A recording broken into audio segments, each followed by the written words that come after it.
আমি মৌসুমি, আমার বাড়ি কাঁথিতে। এবার তোমরা আমাকে অনেকে চেনো, আবার চেনো না, তাই জন্য আমি আমার নাম আর লোকেশানটা বলে রাখলাম। তা আজকে সকাল সকাল উঠে ব্রাশ করে আমি জিরা জল খেয়ে নিলাম। আজকে আমার মেকআপ শ্যুট আছে, তো আমি সকাল সকাল উঠে যেটা করি, টিউশন পড়াতে যাচ্ছি অবভিয়াসলি। তো টিউশন পড়াতে যাচ্ছি, আমার মানে যেদিনই একটা মেকআপ শ্যুট থাকে সেদিনই আমার মাথায় বা মুখে কিছু একটা বেরোবে। তো পড়াতে পড়াতে চা বিস্কিট খেয়ে নিলাম। আজকে একটা শ্যুট আছে, মানে কাঁথিতেই শ্যুট আছে আজকে, কোনো দূরের লোকেশানে না। আজকে বাণী স্টুডিওতে শ্যুট আছে আমার। তো আমি সকালে যা যা করি আজকে আমি এই মানে এরকমই আমি ম্যাগি খাই। তো আমি বেরিয়ে পড়লাম। তো আমি যখন কোথাও মেকআপ শ্যুটে যাই বা কোনো কাজে যাই না, তখন বেরিয়েই আগে বাবাকে প্রণাম করে নিই। তো যেটা আমার মানে বিশেষ করে কোনো পছন্দের কাজে যখন যাই, যে কোনো কাজে যখন বেরোই, তো যাই হোক, আমি বিশ্বাস করি যে আমার বাবা সবসময় আমার সাথেই আছে, সঙ্গেই আছে। তো যারা থাকে না না আমাদের পাশে, তারা যেন আরও বেশি বেশি করে থাকে পাশে। ওই আর কি, যেটা আমি মনে করি। জানি না কে কী মনে করে, আমি তো এটাই মনে করি। তো আজকে অল্প রোদ হয়েছে কোনো মতে, তো আমি বেরিয়ে পড়লাম সেন্ট্রালি। তোমরা তো জানো বাণী স্টুডিও কোথায়, সে মানে কাঁথিতে বলতে গেলে ওই স্টুডিওটা অনেক পুরনো, বলতে গেলে টানা চলছে এখনও। তো এখানে না একটা গণেশ ঠাকুর আছে, আমি তাই জন্য একটু প্রণাম করে নিলাম। আগে ঠাকুরকে দেখলেই আমরা বাঙালিরা আগে প্রণাম করি, দিয়ে আগে ঠাকুরকে বলি ভালো রেখো, একটু সবাইকে সুস্থ রেখো। আমি তো এটাই বলি, আমার কিছু চাওয়ার নেই, সবাই যেমন আছে তেমন থাকুক, সবাই যাতে একটু সুস্থ থাকে। আমার ততক্ষণ থেকে মানে ক্যামেরা অন করা মানেই ওইটাই শুধু মনে লেগে আছে।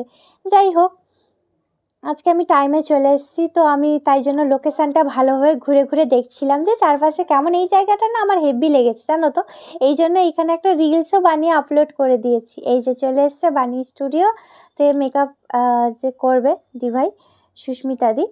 তো তোমরা মেকআপ পোস্ট অলরেডি দেখে নিয়েছো, রিলস দেখে নিয়েছো, ট্রানজিশন দেখে নিয়েছো।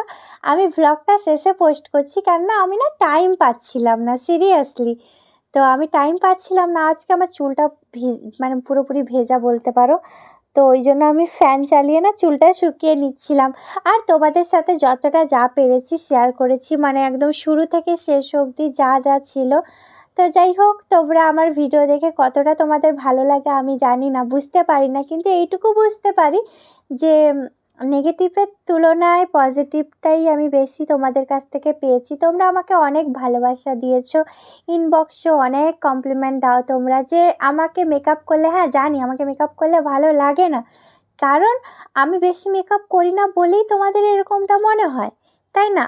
আচ্ছা তোমরাই তাহলে বলো, আমি তাহলে কি সাজবো না? আচ্ছা আমরা মেয়েরা সাজতে কত ভালোবাসি তোমরা তো জানো। হ্যাঁ, তবে এটা সত্যি কথা, তোমরা জানো আমার না মেকআপ করতে একটুও ভালো লাগে না, বিশ্বাস করো। কিন্তু এটা আমার প্রফেশন, ইয়েস এটা আমার প্রফেশন, তোমরা একটু তো বোঝো। যাই হোক, এই লুকটাতে আমাকে কেমন লাগছে সবাই কমেন্ট করে জানাবে। এই হেয়ার স্টাইলটা আমার ওপরে ফার্স্ট টাইম হলো, ঠিক আছে? আমার তো খুব পছন্দ হয়েছে, কারণ এখানে কোনো ঝুট ঝামেলা নেই, কোনো ব্যাক কম কিছু নেই। ওই ব্যাক কম করলে না আমার মানে চুল ছাড়াতে একটু স্ট্রাগল করতে হয়। যাই হোক, আমার তো দারুণ লাগছে এই লুকটা, তোমরা অবশ্যই জানাবে কেমন লাগছে। আর সত্যি মেকআপের যে বেসটা হয়েছিল না, আমার খুব পছন্দ হয়েছিল, অন গড খুব পছন্দ হয়েছিল। তো যাই হোক, তোমাদেরও অবশ্যই পছন্দ হবে। তো এই যে কলকাও হয়েছে, কলকা মানে কি বলবো। আর এই যে দেখতে পাচ্ছ ব্যাকগ্রাউন্ড, আমার তো দারুণ লাগছে, আমার ফটোগুলো দারুণ এসছে। ভিডিওটা আদৌ পাবো কি কবে পাবো জানি না, বাট যেহেতু আমি ছবি টবি পোস্ট হয়ে গেছে, তো ওই জন্যই আমি ব্লগ নিয়ে নিচ্ছিলাম। যাই হোক, আজকের শ্যুট শেষ পুরো। এই যে আমার খোলাখুলি শুরু হয়ে গেছে, এক একটা জুয়েলারি, চুল সব কিছু। তো তারপরে এই যে ফিনিশ, আজকের মতো শ্যুট কমপ্লিট, চেঞ্জ করে নিলাম পুরো, ঝাকাস ঝাট করে একদম চেঞ্জ করে নিলাম। এবার বেরিয়ে পড়বো এখান থেকে, এই যে। তো যাই হোক, কাঁথিতে শ্যুট থাকলে না ভালোই লাগে। আগে শ্যুট পেতাম না কাঁথিতে, এখন প্রায় মোটামুটি কাঁথিতে পেয়ে যাই শ্যুট। এই যে পার্টনার আসার অপেক্ষায় আছি, পার্টনার চলে এলেই বাড়ি চলে যাব। আশা করি ভিডিওটা ভালো লাগলো তোমাদেরকে, বাড়ি গিয়ে বিরিয়ানি খাবো ইয়ে। যাই হোক, টাটা সবাইকে, সবাই খুব খুব খুব ভালো থাকবে, ঠিক আছে?